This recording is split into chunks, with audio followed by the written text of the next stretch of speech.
बच्चों बहुत बहुत गुड मॉर्निंग। सब्सक्राइब तो इसलिए कीजिए क्योंकि यहाँ मिलती हैं डेली लाइव क्लासेस। 7:30 AM पे अर्थात 7:30 पे हर सुबह आपके लिए हिंदी के लिए हम लाइव क्लास चालू करते हैं। तो आज भी लाइव क्लास चालू हो चुकी है और आज आपका नंबर आया है सूरदास का। सब कुछ क्रम में है, अब सब पद्यांश पूरा हो जाएगा। आज से शुरुआत हो गई, समझ लो एक प्रकार से पद्य की। तो सारा काव्य जितना भी पद्य हैं, पद हैं, काव्य में जितने छंद हैं, जितने लेखक कवि हैं, सब शुरुआत करते करते अंत में काव्य सौंदर्य के तत्वों पर जाएंगे, रस छंद अलंकार पढ़ाएंगे, फिर हम संस्कृत पे जाएंगे, फिर हम संस्कृत की व्याकरण पे जाएंगे। इस प्रकार सब कुछ समाप्त कर देंगे 15 सितंबर तक।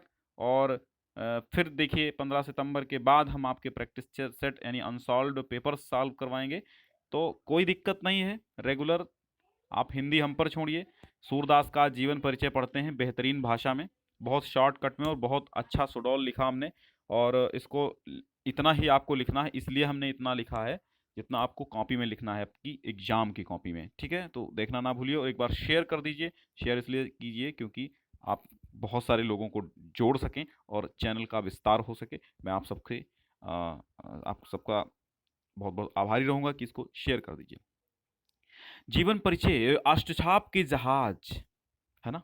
अष्टछाप के जहाज। सूरदास जी का जन्म सन 1478 ईस्वी में, सन 1478 ईस्वी में रुनकता नामक गांव में हुआ था। कहाँ हुआ था? रुनकता नामक गांव में। कब हुआ था? 1478 ईस्वी, 1478 में।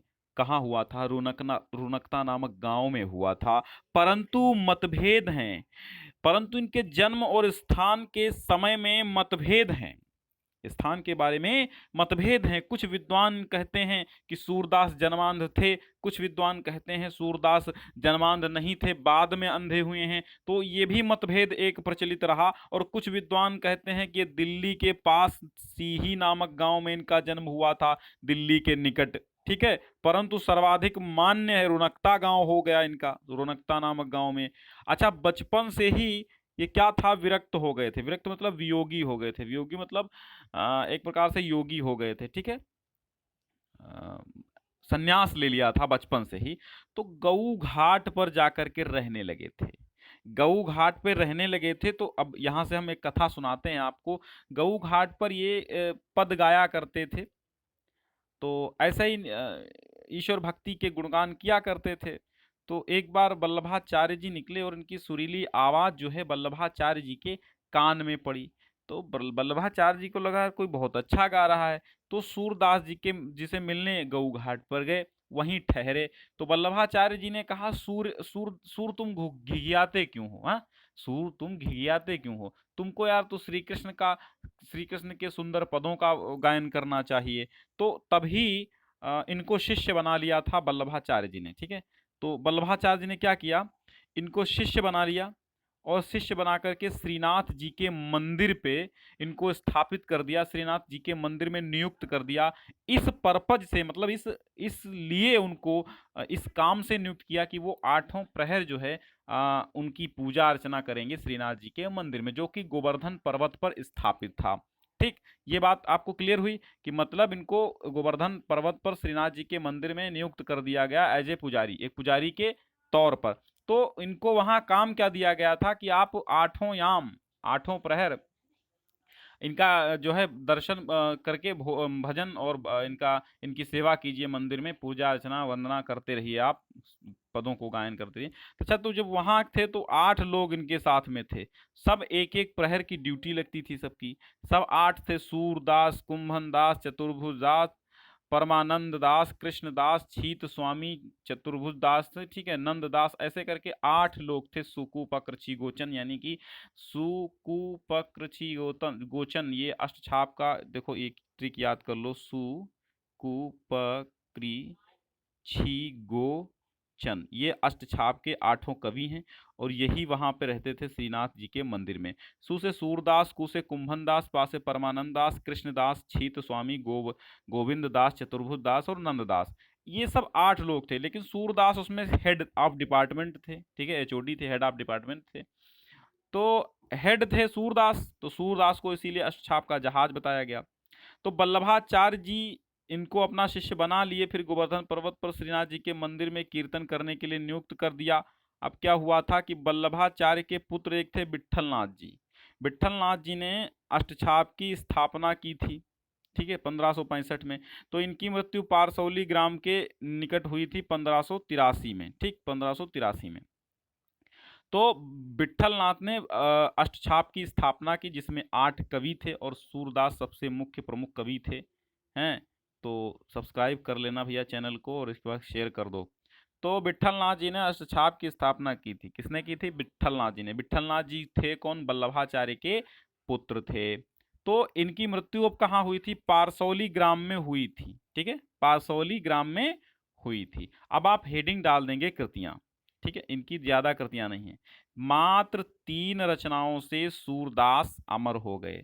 एक तो सूर सागर इनकी प्रमुख रचना है, सूर सागर, ठीक है, और दूसरी है साहित्य लहरी, साहित्य लहरी, और फिर तीसरी है सूर सारावली। तो ये 3 रचनाएं जो इनकी हैं बहुत ही इंपॉर्टेंट हैं और यही इन्होंने लिखी हैं, ज्यादा कुछ इन्होंने नहीं लिखा। कृतियों में देखिए, सूर सागर, सूरदास जी के पदों का संकलन सूर सागर में है। इसमें 1107 छंद हैं। कितने छंद हैं? 1107 छंद हैं सूर सागर में। सूरदास जी के पदों का इसमें संकलन है। अब आइए सूर सारावली एवं साहित्य लहरी, दो इनकी अन्य रचनाएं, अन्य ग्रंथ हैं, सूर सारावली एवं साहित्य लहरी। साहित्य लहरी में 108 18 पदों का संग्रह है, 118 पदों का संग्रह है, ठीक है।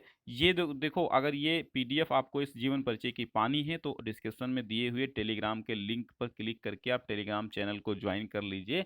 आपको ये पीडीएफ वहीं पर मिल जाएगा थोड़ी देर बाद, मतलब आपसे आपसे 10 मिनट बाद मिल जाएगा, ठीक है। इनकी एक रचना की ट्रिक हालांकि तुम्हारी पुस्तक में भी लिखी है। तो ट्रिक क्या है कि साहित्य लहरी सूर सागर सूर की सारावली, साहित्य लहरी सूर सागर सूर की सारावली, श्री कृष्ण जी की बाल छवि पर लेखनी अनुपम चली, श्री कृष्ण जी की बाल छवि पर लेखनी अनुपम चली। याद कर लीजिए, तो 3 ही रचनाएं, साहित्य लहरी, सूर सागर और सूर सारावली, ठीक है। हाँ, तो ये ट्रिक किसी ने बनाई है, लेकिन ये आपको जीवन परिचय में नहीं लिखनी है, कोई दिक्कत नहीं। अब देखो शॉर्टकट में एक बार इनका हम जीवन परिचय आपको पढ़ा देते हैं, ठीक है।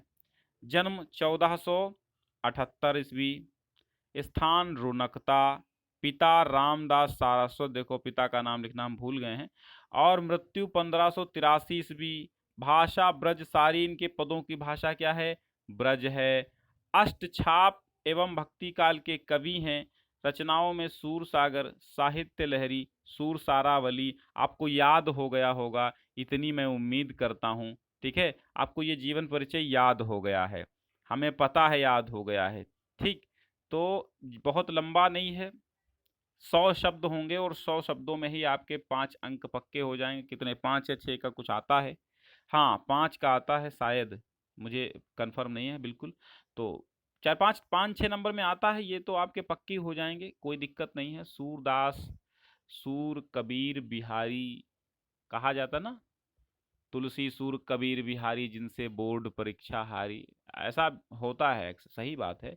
इन चारों के जीवन परिचय को याद करने के पश्चात आपको ऐसा पेपर नहीं मिलेगा जिसमें इन चारों में से किसी एक का जीवन परिचय हो ना। तो ये 4 जीवन परिचय आपको बहुत मजबूत कर लेने हैं, और उधर 4 छायावाद के मजबूत कर लेने हैं, और बाकी गद्य के तो सभी उसमें 2-3 पार्ट हैं, कोई फालतू नहीं है, 3-4 पार्ट आपको पढ़ने हैं गद्य में। तो गद्य में तो चारों जीवन परिचय याद कर लीजिए, मैं करवा चुका हूँ, उसकी पीडीएफ भी दे चुका हूँ।